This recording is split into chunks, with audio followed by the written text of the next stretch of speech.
Hello everybody, my name is Ratnos and welcome to Mythic Broodtwister Ovi'nax. Now this boss was substantially nerfed, but it is still quite tough. So in this video I'm going to give you the strat to kill it if you don't have a lot of damage, and then a strat to make it easier if you do have a lot of extra damage, which is what we're doing in this video now. The main difference is whether you're lusting on pull or at the start of the third section. So you want to start off in the parasite area. You could do this fight in a lot of different ways, but this is generally the best way to do this fight, is start off in the parasite section and then have people with AoE damage that are just going to murder those parasites. Because every time the boss goes to one of the different sections, it's going to empower a different type of ad for the remainder of the fight. So the first thing that happens here is you get 8 people targeted by these egg breaks, and you need to go to the eggs and break them. And you need 2 people to go on each egg. Now, in Mythic, there are a lot of egg pairs that are pairs rather than singleton eggs, and you need to make sure that both people are hitting both eggs. So look at this here. You can see how these 2 star people are both hitting this set of parasites and this big egg here. Now, it is okay to stack on top of each other. You just take a little bit more damage and you get a larger healing absorb. That is much better than missing one of the 2 eggs.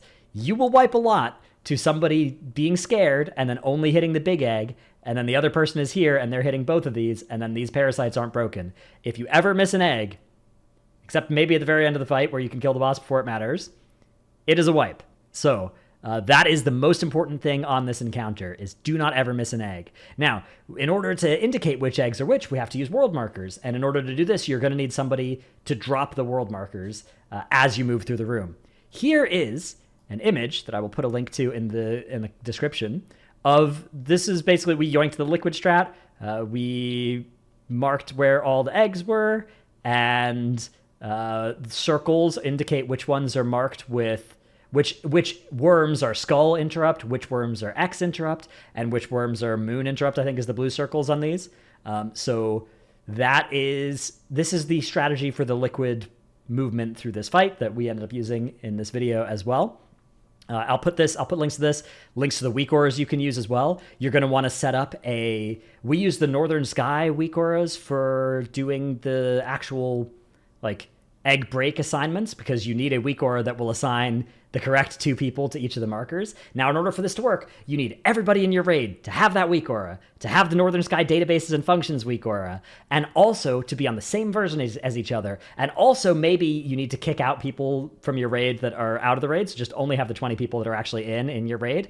And also, do not enable, turn off, go into bigwigs and turn off the say text and the assignments for the eggs. Go into DBM and turn that stuff off as well, and just use this weak aura instead if you want to do it that way. You might be able to find another solution, but that's what we did. We used the Northern Sky one, and the Northern Sky one also lets you hard assign certain people to certain markers. And this is important because the general rule of thumb for the whole fight is that the boss is going to be held between roughly star and circle, right? And almost all of these sets, the boss hangs out between star and circle, and then any ads that are spawned on triangle or diamond get knocked into the boss.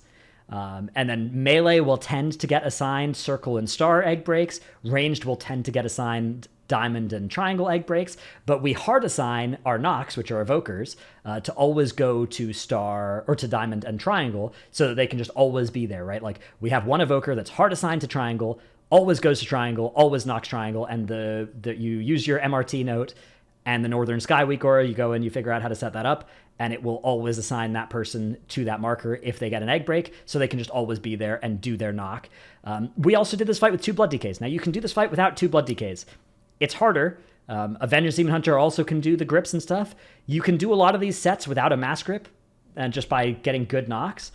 But a mass grip does help a lot. So we assigned a mass grip to 1 and 2 in this section, 1 and 2 in this section, and then also 1 and 2 in this section, alternating mass grips for this. Of those, the ones that are most important, I would say, is probably 1 in this section, 1 in this section, and in this section 1 as well, if you do the full strat.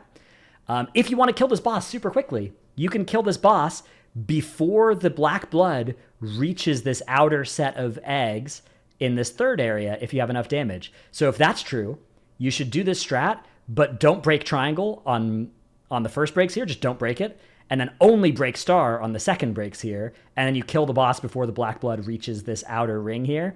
And if you've got enough damage to do that, it's much easier in that section.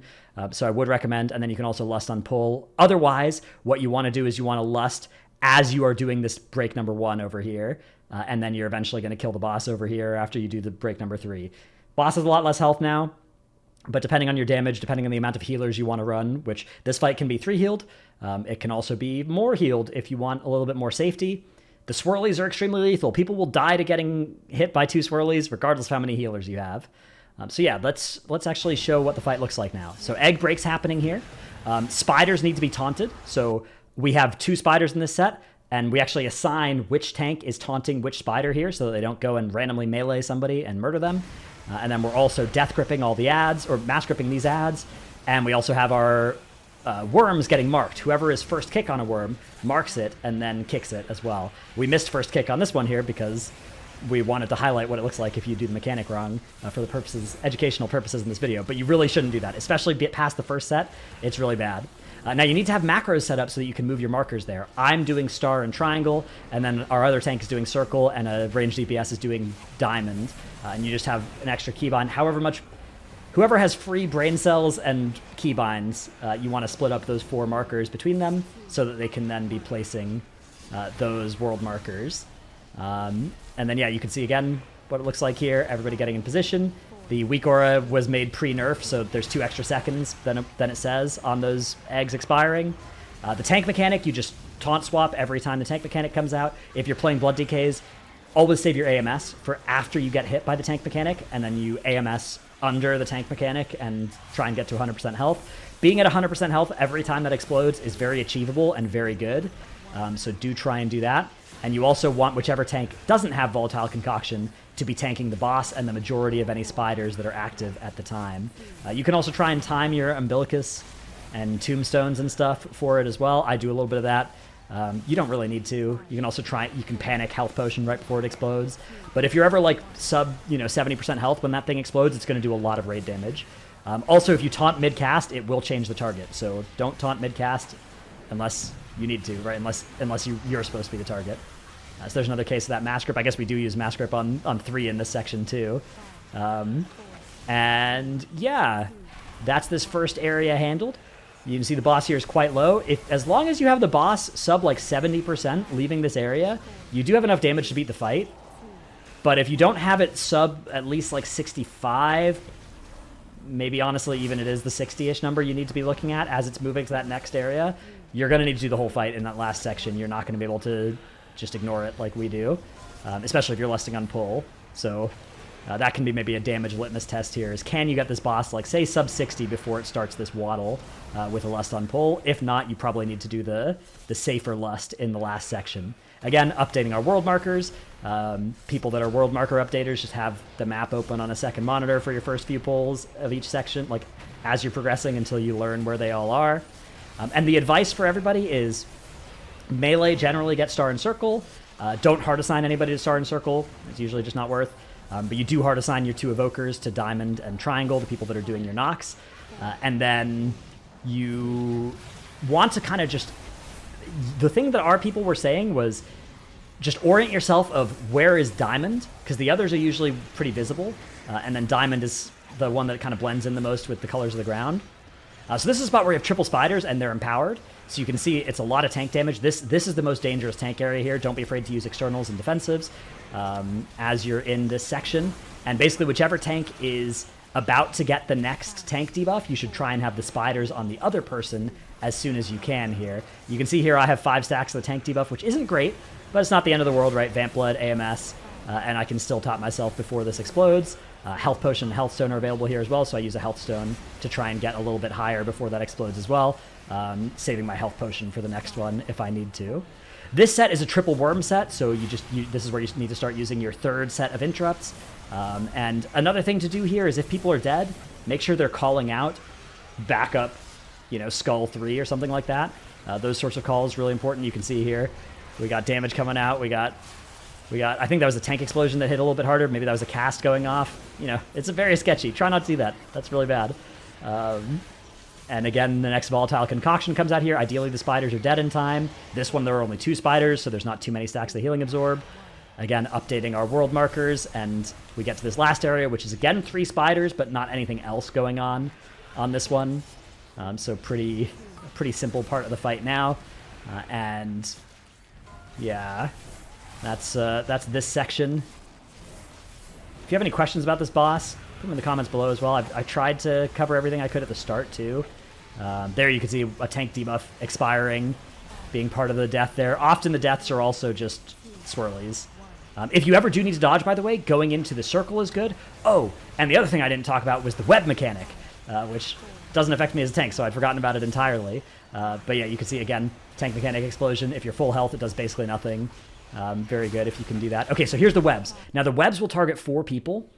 This can be pre-immuned with movement abilities, so you can, like, pre-freedom yourself or somebody else. If you got like a pally in the raid, having them pre-freedom somebody is great, and then it just won't go on you. If it does go on you, you need to be out of the raid before you dispel or get dispelled.